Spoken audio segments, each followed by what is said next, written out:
ये जो वीडियो मैं आपके सामने रखने जा रहा हूँ बहुत इंपॉर्टेंट वीडियो है और अडानी इंटरप्राइज के बारे में आज हम डिस्कस करेंगे। बिकॉज अडानी इंटरप्राइज के द्वारा एक बड़ी खबर, एक बड़ा खुलासा निकल के सामने आया है।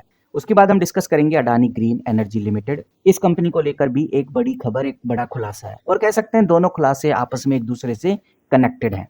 तो जानेंगे कि भाई ओवरऑल क्या अपडेट है, कौन सी वो बात है जो अब ध्यान रखकर चलनी है। जैसा हम जानते हैं बहुत अच्छे से, ये बात सबको पता है कि ब्लूमबर्ग की रिपोर्ट के हिसाब से US security and exchange commission, जिसको एसईसी बोलते हैं, उसने कोर्ट से परमिशन मांगी थी कि वो गौतम और सागर अडानी को लीगल नोटिस सर्व करने का कोई अल्टरनेटिव तरीका निकालना चाहती है, क्योंकि वो पहले डिप्लोमेटिक तरीके से कोशिश कर चुकी है लेकिन कोई बात बनी नहीं है। अब वो अल्टरनेटिव तरीका निकालना चाहते हैं। कोर्ट से उन्होंने इस बात की परमिशन मांगी है। इस रिपोर्ट को पब्लिश किया गया था ब्लूमबर्ग की तरफ से और इस न्यूज के चलते हुए ही फ्राइडे को यानी 23 जनवरी 2026 को अडानी ग्रुप की कंपनीज में हमें भारी गिरावट देखने को मिली। अडानी ग्रीन एनर्जी लगभग 13 से 14% गिरता हुआ नजर आया। वही अडानी इंटरप्राइज लगभग 10 से 11% तक गिरता हुआ नजर आया। और यहाँ पर आपको याद दिलाना चाहूंगा, अडानी ग्रुप ने इस सारे ब्रेवरी यानी रिश्वत के एलिगेशन को पहले से ही बेसलेस बताया है और बताया है कि वो इसके खिलाफ आने वाले दिनों में कानूनी लड़ाई आगे लड़ेंगे।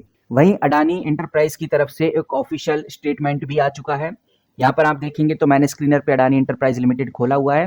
डॉक्यूमेंट्स के अंदर चलेंगे तो 11 घंटे पहले ही ये अपडेट आ चुकी है। अडानी ग्रीन एनर्जी में भी आपको बिल्कुल सेम वही क्लेरिफिकेशन इधर देखने को मिलेगी। सिंपली इनमें से एक क्लेरिफिकेशन को मैं क्लिक करके आपके सामने रख देता हूँ। ये आप देखिए, सबसे पहले डेट चेकआउट करिए, 24 जनवरी 2026 की अपडेट है। अब थोड़ा नीचे चलेंगे तो हमें बहुत क्लियरली और साफ शब्दों में एक क्लियरिफिकेशन देखने को मिलता है अडानी ग्रुप की तरफ से, क्योंकि बेसिकली जो स्टॉक एक्सचेंज होता है, एनएससी बीएससी होता है, उसने अडानी इंटरप्राइज से ब्लूमबर्ग की जो रिपोर्ट आई थी, जो न्यूज आई थी, उसके ऊपर जवाब मांगा है। तो कंपनी ने इस बात का जवाब बहुत क्लियरली दिया है। कंपनी ने सीधा बोला है कि उन्होंने जो जवाब 21 नवंबर 2024 को दिया था, वही जवाब अभी भी हमारा सेम है। वही बात जो हमने 21 नवंबर 2024 को बोली थी, वही बात सच है।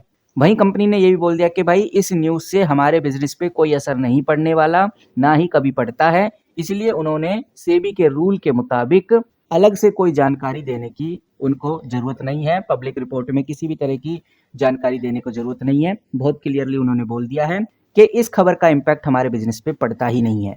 तो गाइज इस अपडेट से एक बात तो समझ में आ गई है कि अडानी ग्रुप बहुत क्लियरली इशारा कर रहा है कि ऐसा कुछ भी नहीं है, ये सब अफवाहें हैं, ये सब फेक नेशन है, ये सब फेक नेशन है। अब देखते हैं कि आगे क्या सिचुएशन क्रिएट होती है, लेकिन इस अपडेट के चलते हुए ये बात तय है कि आने वाले टाइम में जैसे ही मार्केट ओपन होगी तो दोनों कंपनीज के ऊपर काफी ज्यादा नजर रखी जाएगी। खासकर इनमें हमें एक जबरदस्त उछाल भी देखने को मिल सकता है।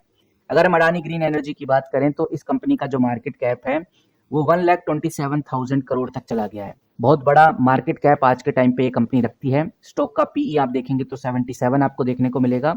रिटर्न ऑन कैपिटल एम्प्लॉय आपको 8.70% आपको देखने को मिलता है। रिटर्न ऑन इक्विटी आपको 14% इस कंपनी का देखने को मिलता है। Return on capital employ, return on equity के मामले में कंपनी काफी एवरेज है, बहुत अच्छा रिटर्न ऑन इक्विटी प्रोवाइड नहीं करती, लेकिन कंपनी का मार्केट कैप शानदार है और स्टॉक का जो पीई 77 इधर नजर आ रहा है, ये भी संकेत करता है कि हाँ कंपनी थोड़ी महंगी आपको जरूर मिल रही है।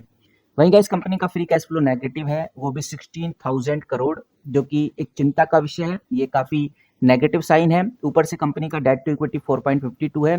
यहाँ पर भी कंपनी मार खाती हुई नजर आ रही है, लगभग 4.52 का डेट टू इक्विटी, यानी कि कंपनी के ऊपर बहुत ज्यादा कर्ज है। मार्केट कैप देखिए 1,27,000 करोड़ का है और कंपनी के ऊपर जो डेट है वो 88,000 करोड़ का है, जो साफ इशारा करता है कि भाई कंपनी के ऊपर कर्ज काफी ज्यादा है। वहीं यहाँ पर आप देखेंगे तो सेल कंपनी की अच्छी है, लगभग 34% की सेल ग्रोथ आपको देखने को मिलती है। तो ओवरऑल कह सकते हैं कि अडानी ग्रीन के अंदर जो इंपॉर्टेंट रेशोज हैं, कुछ ही ऐसे रेशोज हैं जो कंपनी को पॉजिटिव बनाते हैं, जिसके अंदर कंपनी का मार्केट कैप कंपनी को पॉजिटिव बनाता है, 5 साल की सेल ग्रोथ कंपनी को पॉजिटिव बनाती है, कंपनी की फेस वैल्यू 10 है जो कंपनी को पॉजिटिव बनाता है।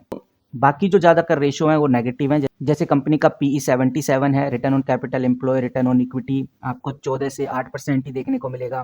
कैश फ्लो आपको माइनस में देखने को मिलेगा, डेट टू इक्विटी 4.52 चला गया है, डेट भी कंपनी के ऊपर काफी ज्यादा है। तो ये है गाइज अडानी ग्रीन के इंपॉर्टेंट रेशोज। और वहीं अगर हम अडानी इंटरप्राइज की बात करें तो अडानी इंटरप्राइज का मार्केट कैप शानदार है, लगभग हम कह सकते हैं 2 लाख करोड़ के आसपास का मार्केट कैप इधर देखने को मिलता है। इसका भी सेल ग्रोथ ओवरऑल काफ़ी पॉजिटिव है, 17% के आसपास का आपको इधर सेल ग्रोथ देखने को मिलता है। बाकी अगर हम इस कंपनी में भी नेगेटिव रेशियो की बात करें तो पीई कंपनी का आप देख सकते हैं 86 चला गया है। Return on capital employ, return on equity कुछ खास नहीं है, 9% एवरेज ही मानते हैं।